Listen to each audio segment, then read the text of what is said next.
जय हिंद दोस्तों, मैं ध्रुव कुमार आप सभी का अच्छे हुए में स्वागत करता हूं। आज हम लोग इस वीडियो में पीटी 365 जो करंट अफेयर्स है उसका जनवरी टू मई और अप्रैल टू दिसंबर का ये जो जनवरी टू मई का जो आपका अपडेटेड वर्जन आया हुआ है, अपडेटेड 1 और 2, और अप्रैल टू दिसंबर का जो आपका मैगजीन है, उनसे हमने टॉप 500 करंट अफेयर्स एमसीक्यू को तैयार किया है। बेसिकली जो जनवरी टू मई है, यहाँ से हमने 400 एमसीक्यू तैयार किए हैं और अप्रैल टू दिसंबर से 100 एमसीक्यू तैयार किए हैं। जो आप यहाँ पे देख रहे हो, ये टोटल आपका 389 पेज का ये आपका है। इसमें हमने सारे सब्जेक्ट्स को कवर किए हैं। अभी स्टार्ट हम लोग साइंस टेक से करेंगे। ये ऐसे क्वेश्चंस हैं, आप देख सकते हो इन क्वेश्चंस को। इन्वायरमेंट, इंटरनेशनल, ये जो आपके अप्रैल टू दिसंबर वाले हैं, ये सारे क्वेश्चंस हैं। तो ये ऐसे क्वेश्चंस हैं जो यूपीएससी प्रीलिम्स की 2024 के नैया को पार लगा सकते हैं और आपकी किस्मत को बदल सकते हैं। यदि आप चाहते हो कि इसका यदि पीडीएफ आप लेना चाहते हो तो नीचे डिस्क्रिप्शन बॉक्स में आपका नीचे लिंक मिल जाएगा, वहां से आप डाउनलोड कर सकते हैं। इसको हम लोग, टाइम कम है इसलिए हम लोग थोड़ा सा स्पीडली इसको कवर करेंगे। तो चलिए स्टार्ट करते हैं। यहाँ पे फर्स्ट क्वेश्चन से शुरू करते हैं, ठीक है। Consider the following statements. जो क्वेश्चन है बेसिकली जो यूपीएससी ने 2023 में जिस पैटर्न पे क्वेश्चंस को पूछा है, उन्हीं पैटर्न्स पे इन क्वेश्चंस को बनाया गया है। फर्स्ट साइंस टेक से हम लोग स्टार्ट कर रहे हैं। फर्स्ट क्वेश्चन की बात करें कि रिगार्डिंग जीन थेरेपी और रिलेटेड मेडिकल एडवांसमेंट से रिलेटेड क्वेश्चन है। Consider the following statements regarding gene therapy and related medical advancement.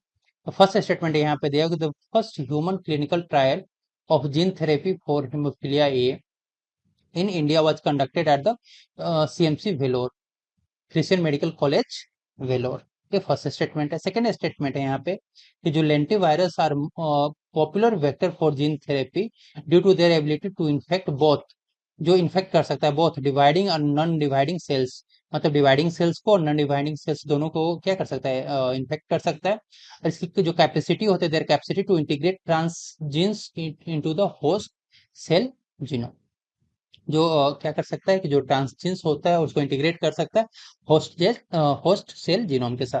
Third statement आपका यहाँ पे germ line gene therapy involves modifying somatic cells, जो सोमेटिक सेल्स होते हैं उसको मॉडिफाई कर सकता है in patient body to treat a genetic disorder, genetic disorder को क्या करने का, ट्रीट करने के लिए। फोर्थ स्टेटमेंट आपका दिया हुआ है कि haemophilia is an acquired bleeding disorder caused by deficiency in including factor 8। तो ये आपके फोर स्टेटमेंट्स दिए हुए हैं, यहाँ पे बता रहा है आपको कि करेक्ट कितने स्टेटमेंट्स हैं। ओनली वन है, टू है, थ्री है और फोर है। आपका आंसर है यहाँ पे ओनली दो स्टेटमेंट्स आपके करेक्ट हैं। कौन कौन से दो स्टेटमेंट से करेक्ट हैं ये देख लेते हैं। तो आपका जो फर्स्ट स्टेटमेंट है यहाँ पे, फर्स्ट स्टेटमेंट आपका करेक्ट है, ठीक है। और सेकेंड स्टेटमेंट भी आपका करेक्ट है। फर्स्ट और सेकेंड स्टेटमेंट्स आपके दोनों करेक्ट हैं। थर्ड स्टेटमेंट आपका रॉन्ग है और फोर्थ स्टेटमेंट आपका रॉन्ग है। बाकी यहाँ पे नीचे आप देख सकते हैं कि पूरा डिस्क्रिप्शन दिया हुआ है, तो आप यहाँ से देख सकते हैं।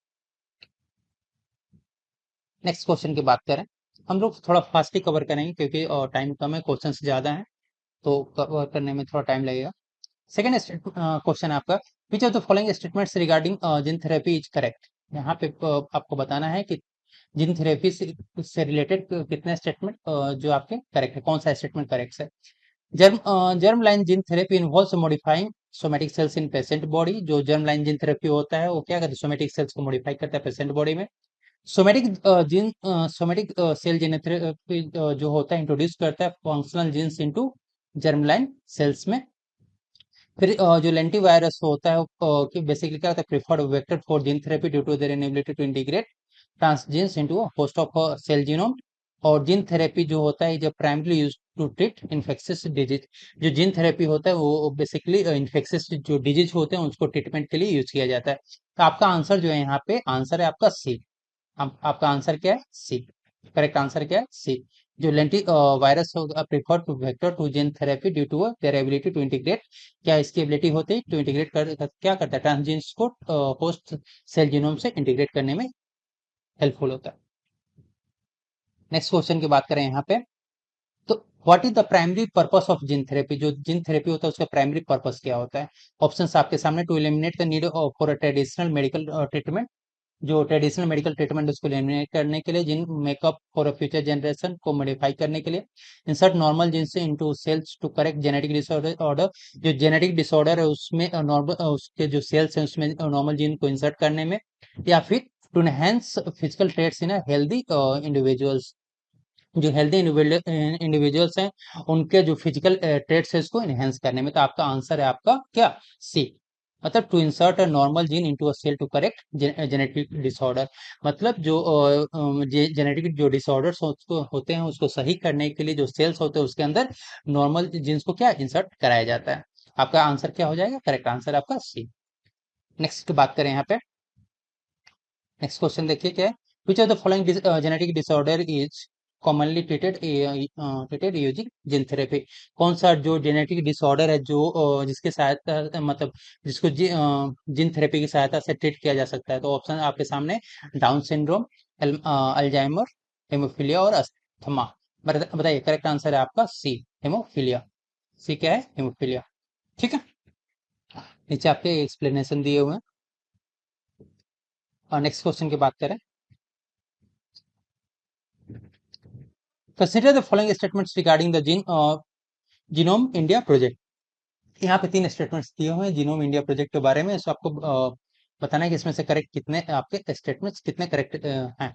Genome India project aims to collect 10,000 genetic samples from citizen across India, मतलब पूरे इंडिया से 10,000 जेनेटिक सैंपल्स को क्या जीनोम इंडिया प्रोजेक्ट के अंदर उसको क्या सैंपल्स को कलेक्ट किया जाएगा। सेकंड है यहाँ पे कि the reference genome for Indian population will be created from a combination of the several people's DNA.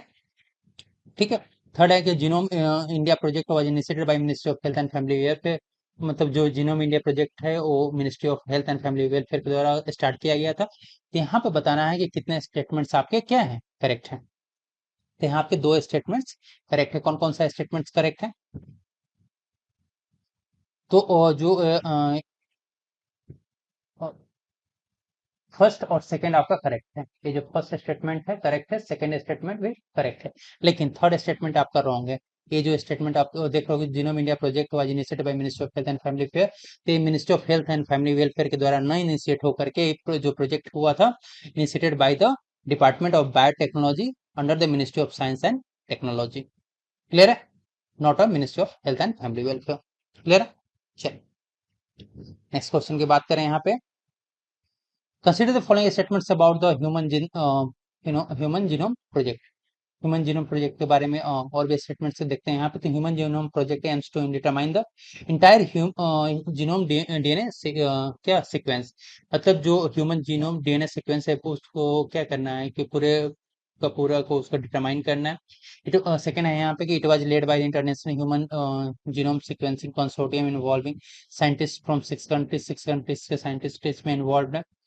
जो human genome project completed in 2020 and cover 100% of the total human genome sequence, और ये 2020 में complete हुआ था और इसने क्या 100% genome project जो ह्यूमन जीनोम सीक्वेंस है इसको 100% कवर कर लिया है। तो आपके आंसर यहाँ पे क्या है, आपके आंसर है यहाँ पे आपके दो स्टेटमेंट्स यहाँ पे करेक्ट हैं। ठीक है, कौन कौन से करेक्ट है? आपका फर्स्ट करेक्ट है, सेकेंड भी आपका करेक्ट है, लेकिन थर्ड रॉन्ग है। थर्ड रॉन्ग क्योंकि यहाँ पे जो 100% कवर ना होकर के कितना 92% ऑफ द टोटल सीक्वेंस का कवर हुआ है। क्लियर है, चल नेक्स्ट क्वेश्चन की बात करें यहाँ पे, which of the following institute is which of the following institute is leading to the human genome India project, कौन सा इंस्टीट्यूट है जो जीनोम इंडिया प्रोजेक्ट को लीड करता है? तो आपका आंसर है क्या, आंसर है बताइए C, centre for centre for brain research Bengaluru. Next question की बात करें यहाँ पे, consider the following statements about the centre for fourth industrial revolution, centre for fourth industrial revolution C4IR initiative. ये ऑप्शंस की बात करें यहाँ पे, तो तेलंगाना तीन स्टेटमेंट्स यहाँ पे दिए हुए हैं। तो तेलंगाना रिसेंटली साइन किया है an agreement with the world economic forum to establish a C4 IR in Hyderabad. Telangana ने वर्ल्ड इकोनॉमिक फोरम के साथ C4IR साइन मतलब एस्टेब्लिश करने के लिए साइन किया, कहाँ पे, हैदराबाद में। इसका एम की बात करें तो C4IR जो है centre for fourth industrial revolution, इसका एम क्या है, to utilise technological progress for equitable transformation of industry, economy and क्या, सोसाइटी। तो इसमें बेसिकली जो टेक्नोलॉजी का यूटिलाइजेशन किया जाएगा किसके लिए, बेसिकली इक्वल ट्रांसफॉर्मेशन के लिए, इंडस्ट्री का, इकोनॉमिक्स और सोसाइटी के लिए। जो इनिशिएटिव हुआ था will be launched by the bio Asia 2025 events. तो इसमें बताना है मतलब लॉन्च होगा कि कब होगा, तो बायो एशिया 2025 इवेंट के दौरान इसको लॉन्च किया जाएगा। ये तो पूछा जा रहा है कि इसमें से कितने स्टेटमेंट्स आपके करेक्ट हैं। तो करेक्ट की बात किया जाए तो ऑल 3 स्टेटमेंट्स आपके यहाँ पे करेक्ट हैं। नेक्स्ट क्वेश्चन की बात करें यहाँ पे, which term refers to the digital transformation in manufacturing including AI and additive manufacturing। तो यहाँ पे कौन सा टर्म जो रेफर करता है digital transformation in manufacturing including, जिसमें क्या आर्टिफिशियल इंटेलिजेंस इंक्लूड है और एडिक्टिव मैन्युफैक्चरिंग इंक्लूड है। ऑप्शंस आपके सामने है, industrial renaissance, industrial evolution, fourth industrial revolution और टेक्नोलॉजिकल रिनासा की बात करें तो आपका आंसर यहाँ पे फोर्थ इंडस्ट्रियल रिवोल्यूशन। ठीक है, फोर्थ इंडस्ट्रियल रिवोल्यूशन की बात करें तो ये इसमें क्या है, digital transformation in manufacturing incorporating technology such as क्या, artificial intelligence and additive manufacturing among others. Next question देखते हैं यहाँ पे, which of the following is not a key initiative for the, कौन सा की इनिशिएटिव नहीं है for the fourth industrial revolution for IR in India. तो कौन सा नहीं है पूछ रहा है। तो ऑप्शंस के आपके सामने, centre for fourth industrial revolution, education 4.0 launches with UNICEF, first cancer care in Meghalaya, smart advance manufacturing and rapid transformation hub, उद्योग भारत। ठीक है, तो आपका करेक्ट आंसर है यहाँ पे डी। आपका करेक्ट आंसर है डी। ठीक है, नेक्स्ट की बात करें यहाँ पे, consider the following statements about the Havisure. यहाँ पे जो हेवेसर के India is the first indigenous developed hepatitis A vaccine. Havisure क्या है, इंडिया का फर्स्ट इंडिजिनस डेवलप्ड वैक्सीन है हेपेटाइटिस ए का। तो यहाँ पे उससे रिलेटेड 3 सेंटेंसेस दिए हुए हैं। Havisure is developed by Indian immunological limited, subsidiary of national dairy development board. जो क्या नेशनल डेयरी डेवलपमेंट बोर्ड का क्या सब्सिडरी है। It is a single dose vaccine recommended for individual above 14 months of age. मतलब ये single dose vaccine है जिसको 18 month से ऊपर के बच्चों को दिया जा सकता है। The vaccine is primarily targeted eight individual travelling two reasons with high hepatitis A prevalence. तो उनको बेसिकली टारगेट किया गया है जो वैसे पीपल्स जो high hepatitis A prevalence area से ट्रेवल करते हैं। तो यहाँ आपको बताना है कि क्या अ, कितने स्टेटमेंट्स आपके करेक्ट कहते हैं। यहाँ पे सिर्फ आपके ओनली 1 स्टेटमेंट्स करेक्ट हैं। ठीक है, तो आपका जो एक फर्स्ट वाला स्टेटमेंट क्या है, फर्स्ट वाला स्टेटमेंट करेक्ट, बाकी सेकेंड और थर्ड रॉन्ग है। नेक्स्ट क्वेश्चन की बात करें यहाँ पे, which of the following hepatitis virus does not have a vaccine available। इसमें से कौन सी हेपेटाइटिस वायरस है जिसके वैक्सीन अवेलेबल नहीं है, A, B, C और E, बताइए। तो यहाँ पे बात करें हेपेटाइटिस C की वैक्सीन अवेलेबल नहीं है। और हेपेटाइटिस इसका जो बात करें यहाँ पे कि vaccine are available for hepatitis A, B and E, but currently there is no vaccine available for C। Treatment for hepatitis C is जो होता है प्राइमरी थ्रू एंटीवायरल मेडिसिन के थ्रू उसका ट्रीटमेंट किया जाता है। ये भी क्वेश्चन पूछ लिया जाए कि यदि वैक्सीन नहीं है तो हेपेटाइटिस C का फिर ट्रीटमेंट कैसे होता है, तो एंटीवायरल मेडिसिन के द्वारा उसका ट्रीटमेंट किया जाता है। व्हाट इनिशिएटिव, नेक्स्ट क्वेश्चन की बात करें, what initiative aims to eliminate hepatitis C in India by 2030। क्या इनिशिएटिव लिया गया है मतलब हेपेटाइटिस को इंडिया से बाहर करने के लिए। ऑप्शंस की बात करें, national viral hepatitis control programme, mission Indradhanush, world hepatitis day और नेशनल डेयरी डेवलपमेंट बोर्ड। तो आपका आंसर है यहाँ पर A, national hepatitis viral hepatitis control programme, जो लॉन्च किया गया था 2019 में। और इसका जो बेसिक पर्पस है, एम है, वो क्या करना है, हेपेटाइटिस सी को इंडिया से बाहर करना है, तो कब, 2030 तक। ठीक है, नेक्स्ट क्वेश्चन देखते हैं, फ्रेंड्स, ये लगता है कि वीडियो आपके एग्जाम के लिए यूजफुल है, रियल में यूजफुल है, तो प्लीज आपसे रिक्वेस्ट है कि चैनल को सब्सक्राइब कर दीजिए, वीडियो को लाइक कर दीजिए और अपने दोस्तों के साथ शेयर भी कर सकते हैं। एक इन क्वेश्चंस को बनाने में बहुत मेहनत लगा, तो आपसे रिक्वेस्ट है कि प्लीज चैनल को सब्सक्राइब कर दीजिए, वीडियो को लाइक कर दीजिए।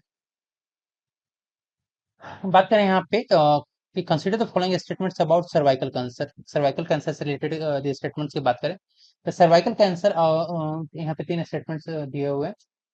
Cervical cancer occurs most often in women age of 30 years. यदि किसी वीमेन का एज यदि 30 साल से अंदर में है, अंडर 30 साल के अंडर है, तो उसको क्या हेपेटिक सर्वाइकल कैंसर का काफी चांसेस है।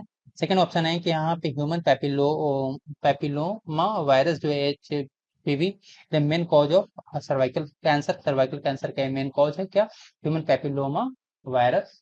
और थर्ड स्टेटमेंट दिया है there is a currently treatment available for HPV infection, और इसका ट्रीटमेंट अवेलेबल है। तो यहाँ पे आपके क्वेश्चन क्या पूछा है कि नॉट करेक्ट, कितने स्टेटमेंट्स यहाँ पे जो है आपके नॉट करेक्ट हैं, करेक्ट नहीं है। तो आपके यहाँ पे दो स्टेटमेंट्स करेक्ट नहीं है। कौन कौन से स्टेटमेंट्स करेक्ट नहीं है? जो आपका सेकेंड स्टेटमेंट है वो क्या है? सेकेंड स्टेटमेंट आपका करेक्ट है, लेकिन फर्स्ट और थर्ड स्टेटमेंट आपका करेक्ट नहीं है, रॉन्ग। क्यों? क्योंकि जो एचपीवी बात करें यहाँ पे, तो उसका अभी जो ट्रीटमेंट अवेलेबल नहीं। 15वां क्वेश्चन देखें यहाँ पे, which of the following initiative aims to eliminate cervical cancer by 2030 तक कौन सा इनिशिएटिव किया जाए? World hepatitis day, cervical cancer elimination initiative, mission Indradhanush, national viral hepatitis control programme. आपका आंसर है B, cervical cancer elimination initiative.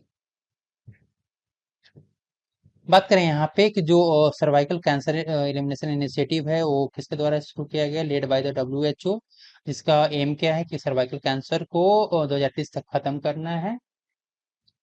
और ठीक है, नेक्स्ट क्वेश्चन देखते हैं यहाँ पे, which of the following HPV vaccine protect, which of the following HPV vaccine protect against the high risk HPV type responsible for most cervical cancer? तो यहाँ पर आपका आंसर है ए, ऑल एचपीवी वैक्सीन। 17वां क्वेश्चन देखते हैं, 17th क्वेश्चन है, consider the following statements about the penicillin G. Penicillin G से related, penicillin G से रिलेटेड कौन कौन से तीन स्टेटमेंट्स यहाँ पे करेक्ट है? मतलब तीन स्टेटमेंट्स दिए हैं, कौन कौन से करेक्ट है? तो बात करें यहाँ पे कि फर्स्ट क्या करें कि penicillin G is an active pharmaceutical ingredient used in treatment of viral infection. Viral infection में पेनिसिलिन जी का क्या यूज किया जाता है? It is administered orally due to a good oral absorption. इसको मतलब ओरली दिया जाता है क्योंकि गुड ओरल एब्जॉर्प्शन होता है। The discovery of penicillin G was credited to the Scottish biologist Alexander Fleming. मतलब पेनिसिलिन जी का डिस्कवरी का क्रेडिट जो जाता है अलेक्जेंडर फ्लेमिंग को जाता है, जो स्कॉटिश है, स्कॉटिश बायोलॉजिस्ट है। तो यहाँ पे बताने यहाँ पे कि तीन मतलब जो करेक्ट स्टेटमेंट्स दिए हैं उसमें से तीन में से कितने करेक्ट हैं? तो यहाँ पर आपका जो है सिर्फ ओनली वन करेक्ट है, ओनली वन करेक्ट है। वो कौन सा स्टेटमेंट है जो करेक्ट है? बताइए। तो फर्स्ट आपका क्या है? रॉन्ग है, क्योंकि यहाँ पे जो वायरल इन्फेक्शन है, यहाँ पे वायरल इन्फेक्शन की जगह ना होकर के बैक्टीरियल इन्फेक्शन के लिए इसका ट्रीटमेंट किया जाता है, इसलिए फर्स्ट आपका स्टेटमेंट रॉन्ग है। सेकेंड स्टेटमेंट की बात करें, सेकेंड स्टेटमेंट रॉन्ग क्यों? क्योंकि क्या होता है, अ, इसको ओरली एडमिनिस्टर नहीं किया गया क्योंकि ये पुअर ओरल एब्जॉर्प्शन होता है, इसलिए थर्ड आपका स्टेटमेंट करेक्ट है।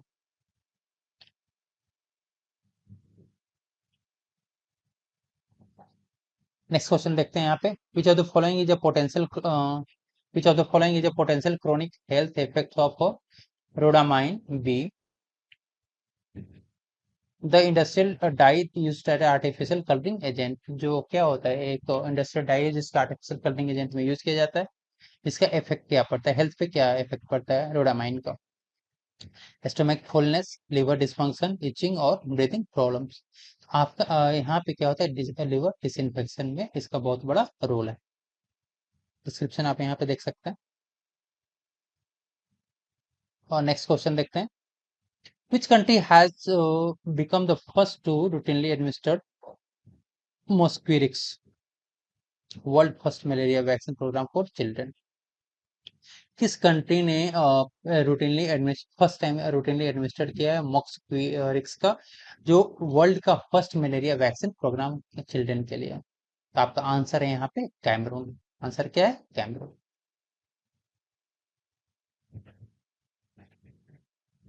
What is the primary objective of vaccine safety net project? जो वैक्सीन सेफ्टी नेट प्रोजेक्ट है, वीएसएन प्रोजेक्ट, उसका प्राइमरी ऑब्जेक्टिव क्या है? To develop new vaccine for emerging infectious disease, जो इमर्जिंग इन्फेक्शियस डिजीज है उनके लिए नया वैक्सीन बनाना। To provide reliable information vaccine safety to internet users, जो इंटरनेट यूजर्स हैं उसको वैक्सीन सेफ्टी से रिलेटेड रिलायबल या ट्रस्टेबल इंफॉर्मेशन प्रोवाइड करना। To monitor the distribution of vaccine globally, और जो वैक्सीन ग्लोबली डिस्ट्रीब्यूट हो रहा है उसको मॉनिटर करना। To train health care professional on vaccine administration पर जो हेल्थ केयर प्रोफेशनल्स हैं उनको ट्रेन करना। तो आपका आंसर है यहाँ पे क्या?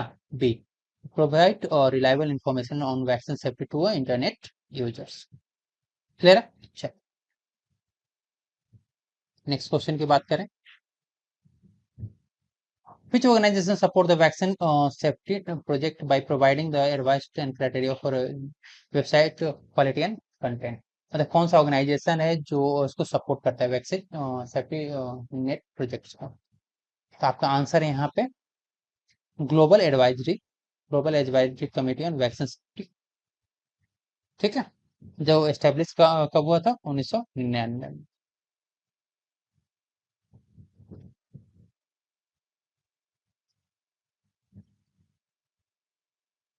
बात करें यहाँ पे कि what is the main focus of a project अनग्रा अनग्रा NIMS.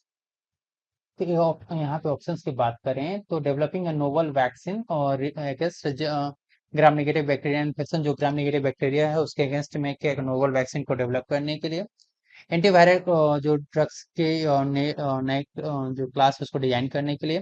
Treating antibiotics targeting gram positive bacteria, वैसे एंटीबायोटिक बनाना जो ग्राम पॉजिटिव बैक्टीरिया को टारगेट कर सके।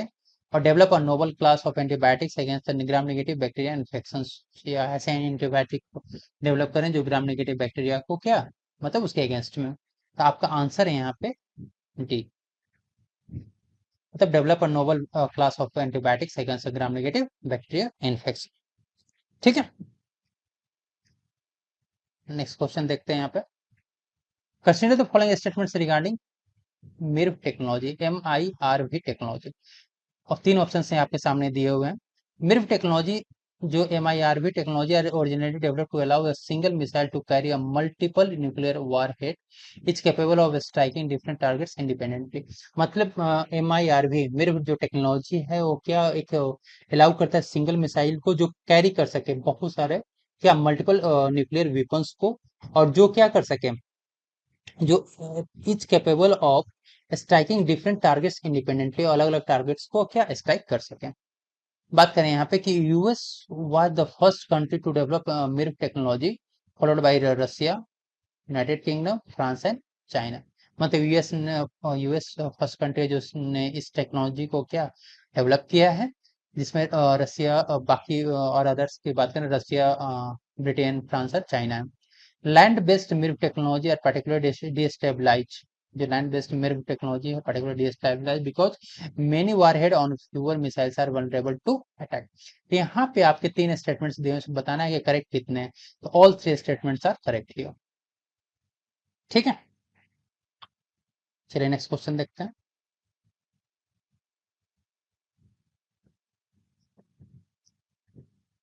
Consider the following statements regarding the Agni 5 missile. अग्नि 5 मिसाइल से रिलेटेड जो स्टेटमेंट्स है वो आप बताना है कि करेक्ट कितने हैं। ठीक है, Agni 5 is a surface to air ballistic missile developed by DRDO. Agni 5 जो है वो सरफेस टू एयर मिसाइल है जो डीआरडीओ के द्वारा डेवलप किया गया है। इसका रेंज की बात करें तो ग्रेटर देन 5000 किलोमीटर है। ठीक है, और इसकी एक्यूरेसी भी काफी तगड़ी है। The missile use a 3 stage solid fuel engine. यदि पूछा जाए कि कैसा इंजन है इसका, तो 3 स्टेज सॉलिड फ्यूल इंजन है, डेवलप्ड अंडर द किस के द्वारा, developed under the integrated guided missile development programme IGMDP जो इनिशिएटिव किया गया था doctor doctor APJ Abdul Kalam के द्वारा। इसका एम क्या है? जो आईजीएमडीपी है उसका एम की बात करें तो to achieve a self sufficiency in missile technology, मतलब अपने मिसाइल टेक्नोलॉजी उसमें हम इंडिपेंडेंट हो जाए, and including the development of missiles like Prithvi, Agni, Trishul, Akash and नाग। तो यहाँ पे बताना है कि जो 5 स्टेटमेंट्स है इसमें से करेक्ट कितना है, तो यहाँ पे ऑल 5 स्टेटमेंट्स आपके अग्नि 5 मिसाइल से रिलेटेड सारे सारे करेक्ट है।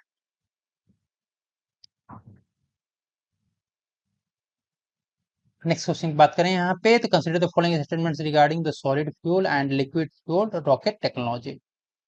ठीक है, कंसीडर द फॉलोइंग स्टेटमेंट्स जो हैं यहाँ पे आपके 5 स्टेटमेंट्स दिए हुए हैं जो सॉलिड फ्यूल और लिक्विड फ्यूल रॉकेट टेक्नोलॉजी से संबंधित है, तो इसमें बताने हैं कि कितने स्टेटमेंट्स आपके करेक्ट हैं। तो solid fuel rocket used a mix of fuel and oxidiser, ठीक है, while liquid fuel rockets consist of separate fuel and oxidizer component। मतलब सॉलिड फ्यूल रॉकेट्स में क्या था, मिक्सचर होता है किसका, फ्यूल और ऑक्सीडाइजर का, लेकिन लिक्विड जो होता है, लिक्विड फ्यूल रॉकेट्स में क्या होता है, फ्यूल और ऑक्सीडाइजर दोनों कंपोनेंट्स अलग अलग होते हैं। फ्यूल इन सॉलिड रॉकेट्स के अंदर जो फ्यूल होता है typically including metallic powders like aluminium, ठीक है, लेकिन जो लिक्विड फ्यूल रॉकेट्स होता है उसमें substance like kerosene, alcohol, liquid hydrogen का प्रयोग किया जाता है। Solid fuel rockets ignited by the combining the fuel and oxidiser in a combustion chamber, ठीक है, जबकि लिक्विड फ्यूल रॉकेट्स जो इग्नाइट होता है fuel and oxidiser separately. Solid fuel rockets offer instant reading and minimal maintenance, और जबकि liquid fuel rockets क्या होता है, regulate fuel flow and engine shutdown. One disadvantage of solid rocket की बात करें यहाँ पे, तो in the inability to regulate the turn off thrust, जबकि लिक्विड रॉकेट्स जो है require separate storage for fuel and oxidant which add complexity and weight. ये दोनों का डिसएडवांटेज है। तो यहाँ पे बताने के कितने स्टेटमेंट्स करेक्ट हैं, तो ऑल 5 स्टेटमेंट्स आपके यहाँ पे करेक्ट। ये एक्सप्लेनेशन है यहाँ पे। नेक्स्ट क्वेश्चन देखते हैं कि क्रायोजेनिक फ्यूल टेक्नोलॉजी के बारे में बात करें, तो आपको बताना है कि यहाँ पे जो 4 स्टेटमेंट्स हैं इसमें से कितने स्टेटमेंट्स आपके करेक्ट हैं। ठीक है, क्रायोजेनिक फ्यूल बात करें यहाँ पे कि जो क्रायोजेनिक फ्यूल है are liquefied gases at very low temperature and considered more efficient. तो जो क्रायोजेनिक फ्यूल्स है वो लिक्विफाइड गैस होता है जो वेरी लो टेम्परेचर पे and considered as a more efficient gases propellants in a cryogenic require compression to high pressure और cooling to a low temperature to achieve high density. Liquid oxygen and liquid hydrogen are commonly used as propellant in cryogenic fuel technology। तो जो क्या होता है, liquid oxygen और liquid hydrogen होता है और क्रायोजेनिक फ्यूल टेक्नोलॉजी में क्या यूज करने के लिए, और जैसे कि प्रोपेलेंट के रूप में यूज होता है। एंड फोर्थ है cryogenic fuel technology provide less thrust for every kilograms of propellant one compare to the solid fuel. ये गलत है, आपके 3 स्टेटमेंट्स यहाँ पे करेक्ट हैं, तो करेक्ट यदि बात करें तो ऑल 3, मतलब ऊपर से जो 3 है 1 2 3 करेक्ट है, फोर्थ आपका रॉन्ग है। नीचे आपका एक्सप्लेनेशन यहाँ पे मिल जाएगा। और नेक्स्ट क्वेश्चन की बात करें यहाँ पे, consider the following statements regarding the indigenous drone developed by the DRDO. जो इंडिजिनस ड्रोन डेवलप किया गया डीआरडीओ के द्वारा वो हमें बताना है। ठीक है, तो कौन कौन से हैं ये देखते हैं। यहाँ पे फिर पूछा जा रहा है कि जो करेक्ट आपके 6 स्टेटमेंट्स इसमें से कितने स्टेटमेंट्स आपके करेक्ट हैं। ठीक है, फर्स्ट की बात करें तो Lakshya is the target drone used for a discrete aerial reconnaissance and target acquisition, launched by a solid propellant rocket and motor and sustained by a turbojet engine in a flight। Nishant की बात करें, निशांत किया था multi vision UAV है जो basically launch using mobile hydro और pneumatic launcher with day night capability है इसका। और रुस्तम वन की बात करें, short range remotely piloted aircraft system है जो कंपोजिट स्ट्रक्चर है जिसका 800 ग्राम है। तपस एंड रुस्तम टू की बात करें तो short range unmanned aerial vehicle है जो डिजाइन किया गया for intelligence, surveillance, target acquisition और रिकनेसेंस, मतलब आई स्टार एप्लीकेशंस के लिए। आर्चर की बात करें तो एंटी ड्रोन सिस्टम है जो डेवलप किया गया under the Indian defence exhibition initiative के दौरान। क्लियर है। और और Abhyas is the high speed expendable aerial target hit design for autonomous flying with the help of autopilot. तो ये आपके 6 स्टेटमेंट्स आपको बताना है कि करेक्ट कितने हैं। तो आपके 6 में जो है आपके सिर्फ जो फिफ्थ वाला है आपका इनकरेक्ट है। फिफ्थ स्टेटमेंट आपका इनकरेक्ट है। बाकी जो है करेक्ट स्टेटमेंट्स हैं। यहाँ पे आप देख सकते हो पूरा एक्सप्लेनेशन यहाँ से।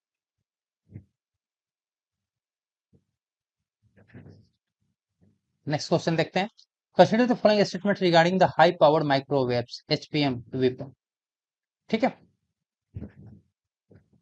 तो यहाँ पे भी आपको 4 स्टेटमेंट्स दिए हुए हैं। जो हाई पावर्ड आपका microwave weapons are powered by the Stirling engines which operate the principle of converting thermal energy into mechanical energy. Basically किस प्रिंसिपल पर काम करता है? कन्वर्टिंग जो थर्मल एनर्जी को मैकेनिकल एनर्जी में कन्वर्ट करता है। ठीक है, तो ये स्टेटमेंट्स दिया हुआ है। सेकंड स्टेटमेंट आपके सामने है। HPM weapon are type of directed energy weapon system capable of converting chemical और electrical energy into radiated energy focused on a target. Second third है आपका एचपीएम वेपन और generate beam of electromagnetic energy across a narrow spectrum of radio and microwave frequency। और आपका fourth option है यहाँ पे कि जो प्राइमरी पर्पस है HPM weapon is physically damage target system by directly impacting their structural integrity. ठीक है, यहाँ पे 4 स्टेटमेंट्स आपके दिए हुए हैं। ठीक है, तो बताइए कितने स्टेटमेंट्स आपके करेक्ट हैं? सॉरी, इनकरेक्ट पूछा है। इनकरेक्ट आपके 3 स्टेटमेंट्स हैं। इनकरेक्ट आपके 3 स्टेटमेंट्स हैं। मतलब सिर्फ सेकेंड आपका करेक्ट है, लेकिन फर्स्ट थर्ड एंड फोर्थ आपका रॉन्ग है। तो आंसर क्या हो जाएगा? आंसर आपका हो जाएगा। नेक्स्ट क्वेश्चन देखते हैं।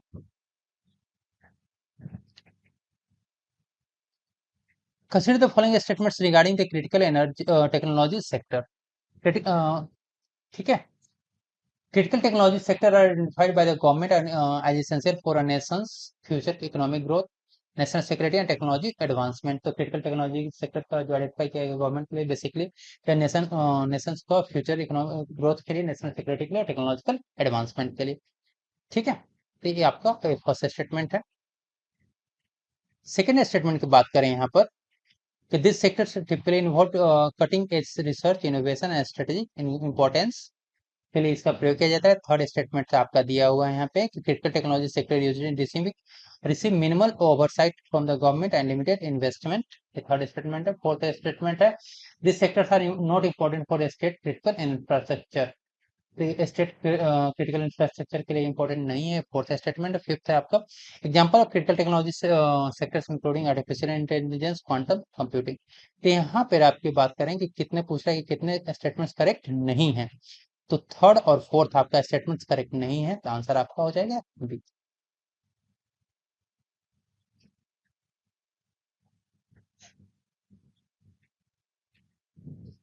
Consider the following statements regarding the Indian critical technology collaboration with other country. दूसरे कंट्री के साथ इंडिया के जो क्रिटिकल टेक्नोलॉजी कोलैबोरेशन उसके बारे में यहाँ पे आपके 5 स्टेटमेंट्स दिए हुए हैं। आपको बताने के कौन कौन से स्टेटमेंट्स करेक्ट हैं। स्टेटमेंट फर्स्ट की बात करें यहाँ पे, India and United Nations have initiated collaboration in critical energy, and emerging technology. India और यूएसए ने क्रिटिकल एमर्जिंग टेक्नोलॉजी पे मतलब साथ में इनिशिएटिव लिया है। ये फर्स्ट स्टेटमेंट है। Second statement, India and Australia sign a framework agreement. India और Australia sign a framework agreement on cyber and cyber enabled critical technology cooperation in June 2020 में इंडिया और ऑस्ट्रेलिया ने साइन किया cyber and cyber enabled critical technology पे। Third statement आपका यहाँ पे कि इंडिया और यूरोपियन यूनियन ने साइन किया है Indian cooperation in the high performance computing in 2022 में। इंडिया और जापान की बात करें तो इंडिया और जापान ने एमओयू साइन किया है किसके semiconductor supply chain participation in partnership in 2023 में। पांचवा आपका स्टेटमेंट है यहाँ पे कि India AI national AI portal of India national quantum mission and digital India future labs initiated by India in critical technology sector. ये आपका पांचवा स्टेटमेंट है। तो यहाँ पे पूछा गया कि स्टेटमेंट कितने स्टेटमेंट्स आपके करेक्ट हैं। तो आपके सेकंड थर्ड और फोर्थ स्टेटमेंट्स करेक्ट हैं। तो आंसर आपका क्या हो जाएगा? बी। ठीक है, बाकी यहाँ पे आप डिटेल्स देख सकते हो।